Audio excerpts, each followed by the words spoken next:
Olá a todos, vamos começar mais um vídeo trimestral falando um pouco sobre o resultado do ano de 2021 e mais precisamente desse terceiro trimestre do ano. Eu sou a Natália Coura, aqui do lado comercial, estou também com a Glenda, estamos com os dois gestores da frente de renda fixa, o Felipe Vidal e o Arthur Neme, e o nosso CEO, Ulisses Neme. Para esse vídeo a gente está com duas notícias bem interessantes. A primeira é a entrada da Glenda, que passa a fazer parte dessa nossa equipe comercial, e ela também vai ser mais um ponto de apoio para vocês, nossos parceiros e investidores. Bom, fiquem de olho muito também nas redes sociais da Glenda, principalmente no Twitter, ela passa bastante informação interessante ali e vai passar a falar bastante também sobre o mercado de crédito. Um outro ponto, a gente acumula no ano excelentes rentabilidades para os nossos fundos, com excedentes acima do benchmark que giram ali em torno de 2,5% a 4%. E essa perspectiva de retornos elevados, elas continuam bastante atrativas, acima das metas ali de cada produto. Até porque a demanda por renda fixa tem voltado bastante e acelerou nesse último trimestre, mais precisamente. Bom, e em meio a esse mercado volátil, que a gente vê ali muitas classes de ativos variando de preços, nós encontramos agora, para a classe de crédito privado, numa das melhores janelas que a gente já passou. Inclusive, a gente reviu todas as nossas metas de retorno e estamos com metas mais atrativas para esses nossos produtos. E aí eu queria entender dos gestores como que estão os prêmios de crédito no mercado atualmente e o que vocês esperam para esse spread de crédito para o final do ano e para os próximos anos também. Bom, o crédito privado ele tem um pouco dessa característica de performar bem quando tem volatilidade no mercado dos ativos de risco, né? A gente chama de uma classe de ativos que é defensiva. Ela tende a ter mais demanda em momentos de alta de juros, que é o momento que a gente está vivendo agora, né? E com esse aumento de demanda por essa classe, a gente viu uma compressão de spreads que vem ocorrendo ali desde a época de maio do ano passado, num primeiro momento um fechamento mais exacerbado e agora, esse ano aqui de 2021, um fechamento mais moderado e muito segurado pela forte demanda das empresas por financiamento também. Então, a gente vê um mercado onde há muita demanda por ativos de crédito, mas também há uma oferta de ativos de crédito muito grande. Os spreads vêm fechando aos poucos ao decorrer desse ano, mas a gente vem conseguindo fazendo alocações no mercado primário numa taxa média que é superior à taxa média da nossa carteira, e com isso a gente consegue manter o carrego das nossas estratégias. Então, só para ordens de grandeza, a gente iniciou o ano com um carrego médio de 2,30 ali no Sparta Top, e apesar desse retorno elevado que as nossas estratégias tiveram no decorrer do ano, a gente está com um carrego médio hoje que ainda está acima de 2%, né? A gente vem alocando a taxas superiores a CDI mais 2. Hoje, os spreads de crédito eles estão para o AAA na casa de 1,40, para o duplo A entre 1,60 e 1,70, para o A eles estão acima de 2% e os FDICs, na grande maioria, eles estão superiores a CDI mais 3. Perfeito. E até, bom, você já citou que o mercado primário ele tem ali segurado o prêmio das nossas carteiras. Isso acaba sendo interessante porque ele consegue sustentar ali a demanda que tem aumentado mesmo, mas se você puder até citar o que foi volume dessas ofertas no decorrer do ano e o que vocês esperam para frente, principalmente, né? Porque a gente está ali entrando num ano que vem vai ser um ano eleitoral, então o que vocês esperam também desse mercado primário ali para o ano que vem? Perfeito. Bom, 2021 ele vai ser o ano com maior volume de ofertas primárias que a gente acompanhou desde o início dos nossos fundos lá em 2012, né? Superando até 2019, foi o ano que havia sido o recorde de emissões primárias. Até o momento, até o fim de setembro, a gente avaliou um volume de 75 bi, que estavam divididos em 130 ofertas. Agora, para o mês de outubro, início de novembro, a gente já tem mapeado um volume de mais 20 bi em 35 ofertas. Então, assim, tá num ritmo bastante acelerado. O recorde de 2019 tinha sido 85 bi. Então, agora, já em outubro, a gente deve bater o recorde de 2019 em volume. O que explica esse fato, né? Acho que são 3 principais motivos. O primeiro ponto é que em 2020 os spreads de créditos eles estavam muito elevados, né? Então as empresas elas não queriam se comprometer com esse spread de crédito elevado por um período muito longo. Então elas acabaram fazendo ofertas mais curtas, que de 18, 24 meses, que vencem agora em 2021 e 2022. Então elas precisam rolar essas dívidas. Um outro ponto é que todas não, mas a maior parte das emissões de letras financeiras, elas são de 2 anos.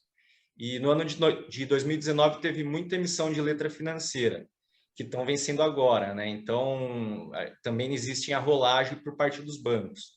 E o ponto mais importante, terceiro ponto, é que as empresas elas estão antecipando o período eleitoral. Ou seja, elas estão tentando sair do risco de chegar ali no segundo semestre do ano que vem, elas não conseguirem captar recursos, seja porque o cenário eleitoral está ruim, porque os investidores, enfim, o mercado está de mau humor. Então, o que elas fazem? A gente já viu esse ciclo se repetir lá em 2018. Elas antecipam a captação para o fim desse ano e para o início do ano que vem, né? Então, acho que até o primeiro semestre de 2022 deve ser um período ainda bastante forte de ofertas primárias. Então, isso deve ajudar a manter um pouco o nível de spread no patamar próximo do que a gente vê agora e não deixar fechar muito, que é interessante para a manutenção do carrego das carteiras. Muito bom. Bom, primeiro, estou super feliz de ter começado aqui no Sparta no último mês. Prazer, pessoal que está me acompanhando agora. Contem comigo para tirar dúvidas, qualquer informação que vocês precisarem dos fundos aqui da Sparta.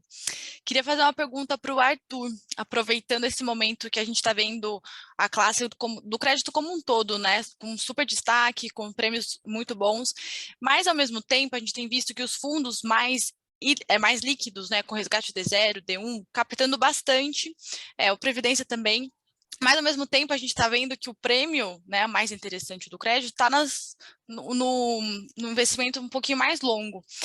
Dado esse cenário dessas captações muito fortes nesses fundos mais líquidos, e a gente aqui na Sparta enxerga como os fundos D30 sendo mais saudáveis para ter essa estratégia, a gente vê algum risco no cenário de curto prazo, algum risco de abertura de spread? Como que vocês estão enxergando esse movimento, Arthur? Tá bom, boa noite, pessoal. Em relação a algum risco relacionado a isso, no curto prazo, já sendo objetivo, a gente não vê nenhum risco.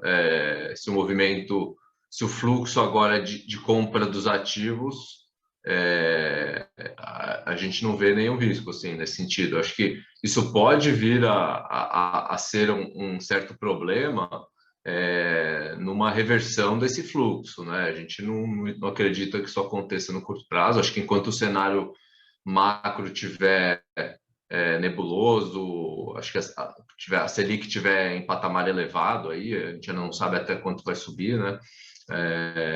Ainda é um cenário que é favorável, né, para os fundos de crédito. Acho que olhando os últimos meses, quando o mercado fecha muito rápido os spreads, né, que de certa forma é o que aconteceu nos últimos meses, né? Os fundos D0 performam bem, os fundos D30 também performam. Acho que o high grade como um todo, né, ele performa muito bem, até em alguns casos melhor do que high yield, né? Se você comparar o retorno que a gente teve, foi melhor que o retorno de muitos fundos high yield, né?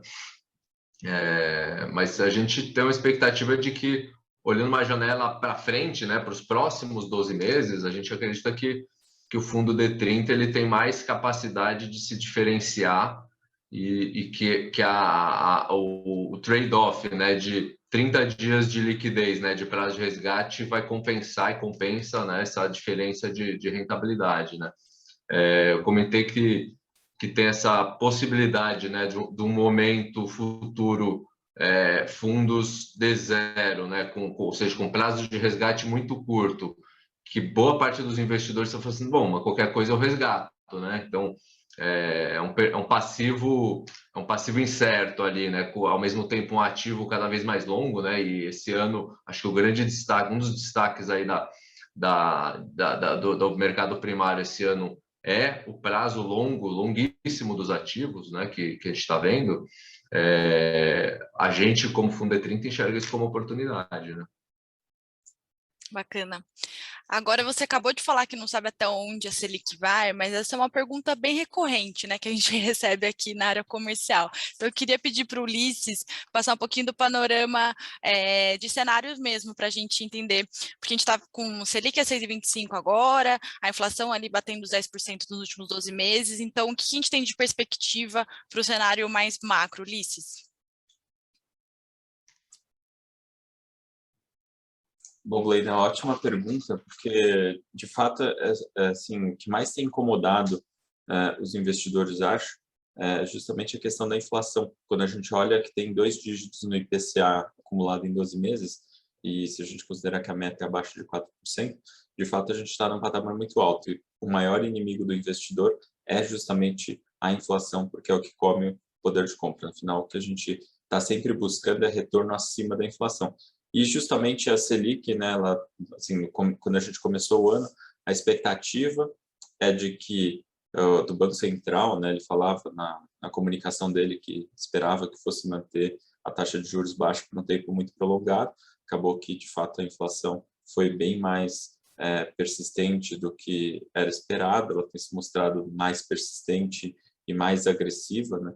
Então, o Banco Central precisou começar esse aumento esse processo de normalização da Selic, né, de aumento da taxa Selic.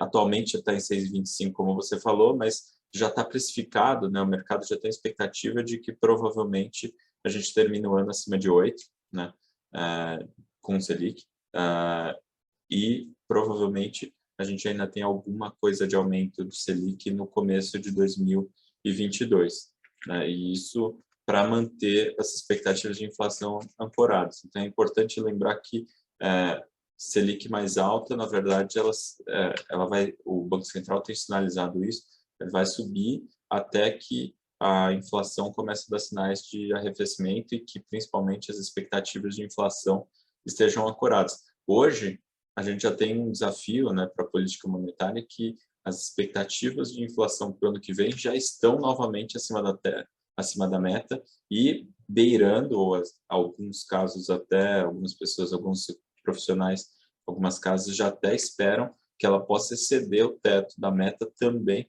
no ano que vem, né? Então, para manter essas expectativas ancoradas, que o Banco Central tem trabalhado justamente no aumento da taxa Selic, e é isso. O Arthur comentou que quando aumenta a Selic, né, é bom para a renda fixa, e na verdade é bom até um certo nível, né? O ideal é que não aumente demais a Selic. A gente já vê algumas casas falando em Selic de 2 dígitos. A gente acha que é um cenário ainda improvável, mas assim, cada vez ele está mais próximo, então assim, a gente só espera que termine antes esse aumento da Selic e que se mantenha num patamar aí mais próximo de 8,5, alguma coisa assim, que é um patamar em que segura um pouco a inflação, ele é desestimulativo para a economia e, ao mesmo tempo, ele é bom para os investidores. Se a gente olhar para frente, um ponto importante para o investidor se a gente está falando de uma Selic de 8 e pouquinho, vamos dizer, para o ano de 2022, está falando de uma inflação na casa de 5, 6%, né, que já é acima da meta, mas ainda próximo ao teto da meta de inflação para o ano que vem, né, a gente já está falando de um retorno real positivo, né, na casa de 2 a 3%, né, e isso parece saudável, já volta a ser um patamar saudável de Selic. Não tem motivo, pelo menos neste momento, para ver Selic em patamares muito maiores do que isso. E quando a gente tem a Selic no lugar certo, né, ou seja, uma Selic acima da inflação e as contas em ordem, etc., tudo isso é bom para a renda fixa, né? Então, passa a ser um patamar que atrai muitas aplicações para renda fixa, e isso colabora principalmente para o desempenho do crédito privado, como o Arthur e o Felipe já mencionaram, porque você tem mais demanda, os preços sobem, os spreads fecham. Então, assim, quem investe hoje numa renda fixa com crédito privado, ele não ganha só o carrego, né, que é essa taxa média que o Felipe tinha comentado, de em torno aí de CDI mais 2, que a gente tem hoje nas carteiras, por exemplo, do top, mas ganha também com o fechamento dessas taxas, com a redução dessas taxas. Então, na verdade, a expectativa de retorno pode ser até um pouco maior que isso, né? Então, acho que o ponto importante aqui para a gente ter em mente é, com essa alta da Selic, né, o Banco Central busca ancorar as expectativas de inflação, e as perspectivas que a gente tem para o ano que vem já são, de fato, de uma Selic maior do que o IPCA, do que a inflação. Tá, mas você falou de uma parte mais positiva, mas existe algum nível de Selic, inflação, que seria, prejudicaria o risco de crédito? Vocês enxergam alguma coisa nesse sentido? O Arthur podia comentar. É uma excelente pergunta. A gente tem visto muito essa pergunta e a gente entende que boa parte desse risco do aumento da despesa financeira das empresas ele é absorvido pelo risco do equity, né? Ele que absorve choques de menor magnitude, né? Agora, existem possivelmente casos em que se a empresa está num nível de alavancagem muito mais elevado, né? E ao mesmo tempo tem uma perfil da dívida dela pós-fixado, né? Muito indexado no CDI, eventualmente a despesa financeira dela pode subir de forma bem rápida, né? Com esse ciclo de alta, e pode ser um problema para a empresa, sim. Mas eu acho que são casos pontuais, não existe nada sistêmico. Quer completar alguma coisa, Felipe? Não, eu ia comentar que esse a gente enxerga esse risco maior no crédito high yield, né? A gente aqui na Sparta, a gente trabalha com o crédito high grade, que é bem o que o Arthur falou mesmo. É uma questão de o acionista ter uma remuneração menor e o credor ter uma remuneração maior por conta dessa alta de juros, né? Mas acho que risco sistêmico de ter algum problema, acho que a gente está bem longe. Isso é ótimo, então. Cenário, no resumo, né, bem positivo. Aproveitando, então, para a gente já ir para a última pergunta, queria que vocês indicassem ou comentassem quais são os fundos, um ou dois, assim, que seriam os maiores destaques daqui para frente, que vocês acham que faria mais sentido para a carteira do investidor neste momento. Tá bom. A gente vem desde o início do ano falando que acredita que o indexador do IMAB5 é uma boa estratégia para esse momento, né? Ele tem a proteção da inflação, né? A inflação ela está elevada e não necessariamente a Selic protege o investidor da inflação, ela protege ele de volatilidade, mas não necessariamente da inflação, né? Tanto é que você pode ver que o CDI acumulado desse ano está em torno de 2,5%, 3%, a inflação acumulada desse ano está em torno de 6, uns quebrados, entre 6 e 7%. Então, a inflação está mais alta do que o CDI, que é a Selic no acumulado do ano, né?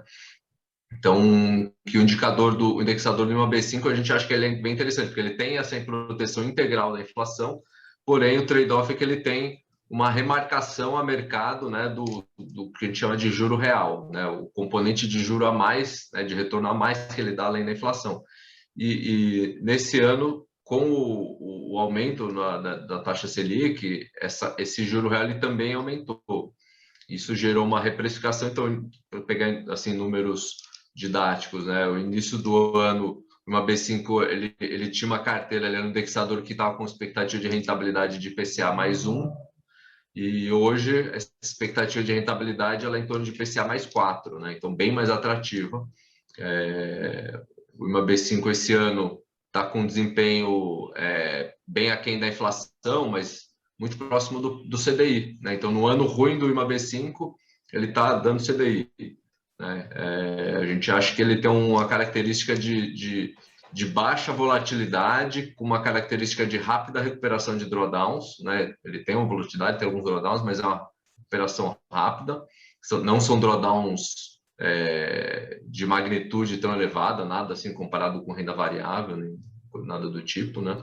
E tem uma recuperação rápida e que e que oferece no acumulado de vários anos uma rentabilidade diferenciada em relação à Selic. Basta olhar o retorno dos últimos 10 anos aí, comparando a B5 com Selic, teve um retorno bem significativamente superior. Então, a gente acredita, eu recomendo, né, o Sparta-Top Inflação, mas para aquele investidor que também que é um pouco mais conservador, ainda não está acostumado com essa volatilidade diária e tudo, a gente recomendo o Sparta-Top também, né, que é o pós-fixado mesmo. Essas seriam as nossas duas recomendações. Ou uma mistura entre os dois, né, que ninguém é obrigado a ter só um fundo, né, então... E só para complementar, caso o investidor seja um investidor qualificado, aí a gente recomenda o Sparta Max, que ele tem menos amarras regulatórias que o Sparta Top, e com isso a gente consegue buscar um retorno um pouco maior nesse fundo. Então, para investidor qualificado, no lugar do Top, a gente recomenda o Sparta Max. Bom, queria dar um exemplo, será que eu posso dar um exemplo numérico aqui? Só para ilustrar um pouquinho o que a gente comentou aqui. Se a gente olhar para os fundos indexados ao CDI, o ano que vem pode ser que tenha 2 ou 3 pontos percentuais acima da inflação. Então, eu tinha falado de uma Selic ou de um CDI na casa de 8 e pouco por cento e de uma inflação na casa de 5 a 6%. Né? E o Arthur comentou que o IMAB5, que é o indexador para o Sparta Top Inflação, deve render IPCA mais 4, ou seja, 4 pontos percentuais acima da inflação. Então, ele deve render um pouquinho mais, mas justamente ele tem esse trade-off, né, tem que fazer essa ponderação, porque ele pode ter um pouquinho mais de volatilidade, então tem um perfil um pouco mais arrojado. E fora isso, vale lembrar que, além do CDI, além do IMAB5, você ainda tem a remuneração pelo spread de crédito, ou seja, aquela remuneração que os títulos privados têm acima dos títulos públicos, né? Que na casa que o Felipe já tinha comentado, hoje está na casa de 2%, então isso é o que a gente chama de carrego, mais um eventual fechamento, né? Uma valorização desses títulos, porque essas taxas voltam para o padrão habitual, então pode ter um retorno ainda maior, né? Então pode ser que para o ano que vem a gente veja retornos nos fundos de crédito privado na casa de 2 dígitos, em função desse cenário que está se desenhando. Excelente, obrigada, gente. E, inclusive, depois de 2020, volatilidade de um fundo atrelado à inflação de 2,5%, acho que o investidor já até vai achar bem menos volátil do que anteriormente, então dá para aguentar. Qualquer dúvida que vocês tiverem sobre os fundos, podem me chamar ou a Natália. Nath, você quer fazer um resumo do nosso vídeo trimestral? Bom, acho que um dos pontos mais relevantes que é interessante a gente destacar é muito que a gente vai continuar com um prêmio ali para as nossas carteiras ainda em níveis atrativos, muito porque a oferta tem conseguido dar conta dessa demanda que tem sido crescente. Acho que essa é a principal boa notícia para o investidor. Como a Glenda pontuou, também um mercado mais volátil não é sinônimo simplesmente de retornos com impactos negativos ou abaixo do CDI, mas sim oportunidades para frente, e é isso que a gente tem observado no mercado de crédito. É por isso que a gente conseguiu rever todas as nossas metas, porque realmente isso mudou e em benefício do investidor, à medida que vocês acessam um gestor especialista que acaba tendo ali todas as ferramentas para conseguir aproveitar essas oportunidades. Mas é isso, obrigada a todos e até o próximo vídeo. Obrigado, até mais. Boa noite, até mais.